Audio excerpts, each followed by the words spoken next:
مذاق اڑاتے رہے اور اللہ تبارک و تعالیٰ کے عذاب نے ان کو عبرت کا نشان بنا دیا۔ اللہ کا قرآن کہتا ہے کہ اِنَّا بَلَوْنَاهُمْ كَمَا بَلَوْنَا أَصْحَابَ الْجَنَّةِ، ہم نے ان کو آزمایا تھا اس طرح جس طرح باغوں والوں کو ہم نے آزمایا۔ باغوں والے کون تھے یہ؟ اللہ کا قرآن کہتا ہے یہ وہ لوگ تھے کہ اِذْ أَقْسَمُوا لَيَصْرِمُنَّهَا مُصْبِحِينَ، جس نے قسمیں اٹھائی تھیں کہ فصل پک گئی ہے اور شاندار فصل ہے، سالوں کے منصوبے جو رہ گئے ہیں پورے ہوں گے۔ اس سے پہلے اتنی فصل تو کبھی اچھی ہوئی نہیں تھی۔ لَأَقْسَمُوا، انہوں نے قسم اٹھائی، کیا لَيَصْرِمُنَّهَا کہ ہم اس فصل کو کاٹیں گے، مصبحین صبح سویرے کاٹیں گے، صبح سویرے اس فصل کو کاٹ کر اپنے گھر لے آئیں گے۔ وَلَا يَسْتَثْنُونَ، وہ کوئی استثناء نہیں کر رہے تھے، یعنی یہ نہیں کہتا اگر اللہ نے چاہا تو ہم کاٹیں گے، بلکہ انہوں نے یہ سمجھا کہ ہم اس فصل کو کاٹنے پر قادر ہیں۔ اور پھر اللہ پاک کہتا ہے فَطَافَ عَلَيْهَا طَائِفٌ مِّن رَبِّكَ، رات کو یہ قسمیں کھا کر سوئے ہیں اور رات کی تاریکی میں اللہ تبارک و تعالیٰ کا ایک عذاب کا طائفہ آیا۔ طَافَ عَلَيْهَا مِنْ عَذَابٍ طَائِفٍ مِّن رَبِّكَ، تیرے رب کی طرف سے عذاب کا ایک طائفہ آیا، ایک گروہ آیا، ایک عذاب کا فیصلہ آیا۔ اور وَهُمْ نَائِمُونَ، جبکہ وہ سوئے ہوئے تھے، آرام سے دین کر رہے تھے۔ اور پھر اللہ تعالیٰ کہتا ہے فَأَصْبَحَتْ كَالصَّرِيمِ، جب وہ صبح اٹھے تو پکی پکائی فصل، وہ لہلہاتا ہوا کھیت، وہ خوبصورت خواب، وہ لمبی لمبی امیدیں، وہ ارمان جو صورت کے اٹھانے کی، فصل کے کاشت برداشت کی صورت میں انہوں نے پورے کرنے تھے، وہ سارے کے سارے خواب ہو گئے اور اللہ نے ان کو عبرت کا نشان بنا دیا۔ میرے عظیم دوستوں اور ساتھیوں، اللہ کا قرآن اور پھر اللہ کا نبی بھی نشاندہی کرتا ہے کہ وَمَا نَقْصَ قَوْمِ الْعَهْدِ إِلَّا كَانَ الْقَتْلُ مِنْ بَيْنَهُمْ، جب کوئی قوم بد عہدی پر اتر آئے گی، انفرادی دائرے میں وعدہ فراموش ہوگی، زبان کی کچی ہوگی، بات بات پر کہے گی اور مکرے گی، بد عہدی کرے گی، وعدہ فراموشی کرے گی، تو اللہ پاک فرماتے، اللہ کے نبی فرماتے ہیں ہم اس قوم کے اندر قتل کو عام کر دیں گے۔ مارنے والا اور مرنے والا دونوں کو پتہ نہیں ہوگا کہ وہ کیوں مرے ہیں اور اس نے کیوں مارا ہے، قتل عام ہو جائے گا۔ اور وَظَهَرَ الْفَاحِشَةَ فِي الْقَوْمِ، جب کسی قوم کے اندر فحاشی، عریانی اور بے-حیائی پھیل جائے گی، اللہ کے رسول نے فرمایا إِلَّا سَلَّطَ اللَّهُ عَلَيْهِ بِالْمَوْتِ، اللہ اس قوم کے اندر موت کو عام کر دے گا، عام لوگ مرنے لگیں گے،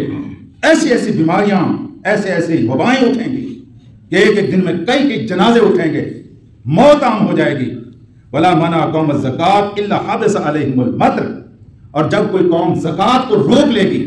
اللہ تبارک و تعالیٰ آسمان پر اس سے بارشیں روک لے گا اور وہ بارشوں سے محروم ہو جائے گی۔ میرے عزیز دوستو، یہ ساری چیزیں جو میں عرض کر رہا ہوں، یہ اس وقت بارشیں جو نہیں ہو رہی، اس کے اسباب یہ ہیں اللہ تعالیٰ کی رحمت روٹھی ہوئی ہے اور ہمارے اپنے اعمال کی وجہ سے روٹھی ہوئی ہے۔ اللہ کے رسول نے فرمایا لم ينقص المکیال والمیزان،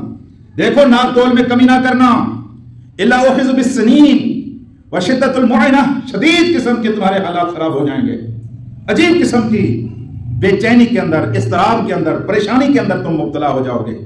وجور السلطان علیہم، اور تمہارے اوپر بے رحم اور صفاق قسم کے حکمران مسلط ہو رہ جائیں گے۔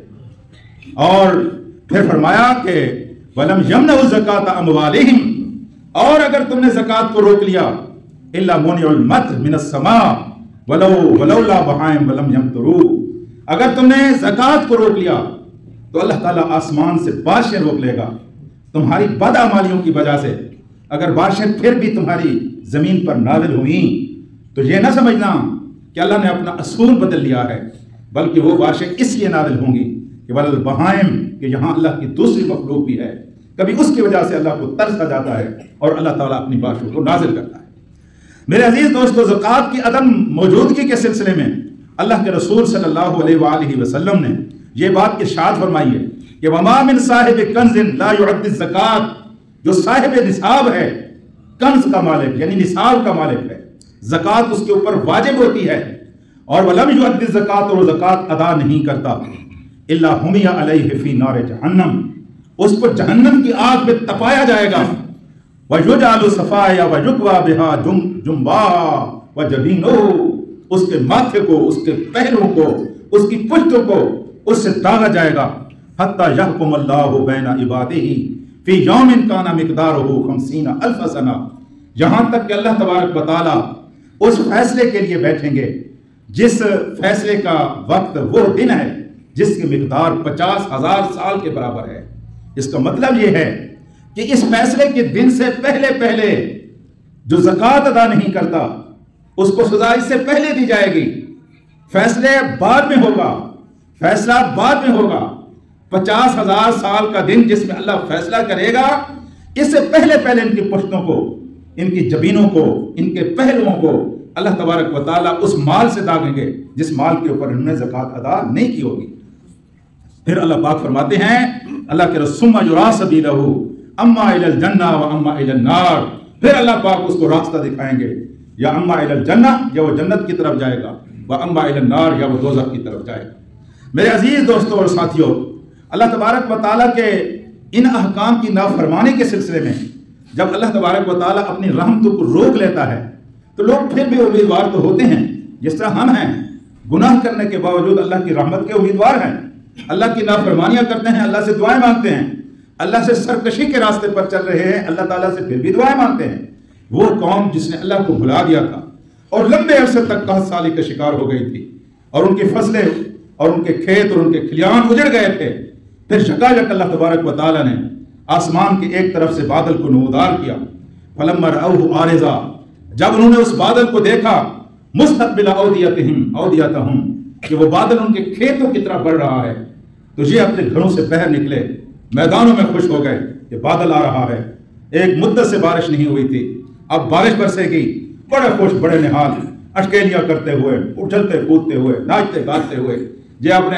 اپنی بستیوں سے باہر نکلے۔ اللہ کا قرآن کہتا ہے قالوا ھذا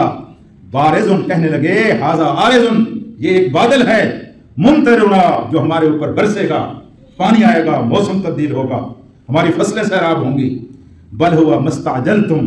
لیکن اللہ تعالیٰ کہتا ہے بل ہوا مستعجلتم، یہ بارش کے بادل نہیں ہے، اس کے اندر پانی نہیں ہے،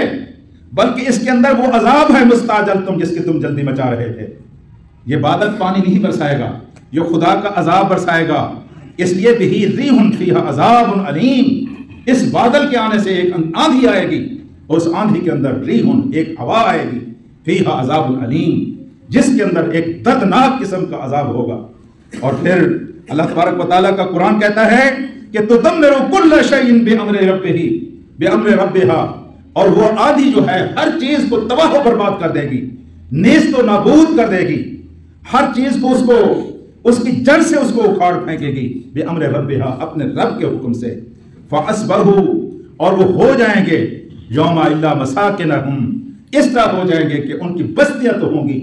ان کے گھر تو ہوں گے، لیکن گھروں میں رہنے والے مکین نہیں ہوں گے، عمارتیں ان کی کھڑی ہوں گی، عمارتوں کے اندر انسان نہیں ہوں گے، سارے انسان اس عذاب کی لپیٹ میں چلے جائیں گے۔ کذالک نجزی القوم المجرمین، اس طرح ہم مجرم قوم کو اپنے عذاب کا ذائقہ چکھاتے ہیں۔ میرے عزیز دوستوں اور ساتھیوں، اللہ تعالیٰ کے رسول نے یہ بھی فرمایا ہے کہ اللہ تعالیٰ اپنی رحمتوں سے اور بارش جیسی رحمت سے اس وقت پہ کسی قوم کو محروم کر دیتا ہے جب کسی قوم کے اندر زنا اور جب کسی قوم کے اندر ربا، سود اور زنا عام ہو جائے، پھر اللہ تعالیٰ کی بارشیں رک جاتی ہیں۔ میرے آقا کے الفاظ سنیے، میرے آقا نے فرمایا کہ اذا ظہر الزنا والربا، اذا جب ظہر ظاہر ہو جائے گا، الزنا، زنا عام ہو جائے گا، والربا، اور ربا، سود عام ہو جائے گا، فقد احلوا بانفسہم عذاب اللہ، تو وہ قوم اپنے اوپر حلال کر ڈالے گی۔ کس چیز کو حلال کر ڈالے گی؟ عذاب اللہ، اللہ کے عذاب کو حلال کر ڈالے گی۔ گویا یہ دو چیزیں ایسی ہیں جو خدا کے عذاب کو قوم کے لیے حلال کرتی ہیں۔ اگر کسی قوم کے اندر بدکاری اور اس کی قوم کے اندر زنا اور اسباب زنا عام ہیں، فحاشی عام ہے، عریانی عام ہے، اور کسی قوم کے اندر سود ذاتی دائروں میں، قومی دائروں میں، بالکل وہ قوم اس کے اندر لپٹی ہوئی ہے، تو پھر اللہ تعالیٰ کے رسول کا یہ کہنا کوئی جھوٹ نہ سمجھے، یہ سچ ہے کہ اللہ تبارک و تعالیٰ اپنے عذاب کو اس قوم کے اوپر حلال کر ڈالتے ہیں، اور اس قوم کے اوپر عذاب وہی آتے ہیں جس کا میں نے ابتدا میں تذکرہ کیا ہے۔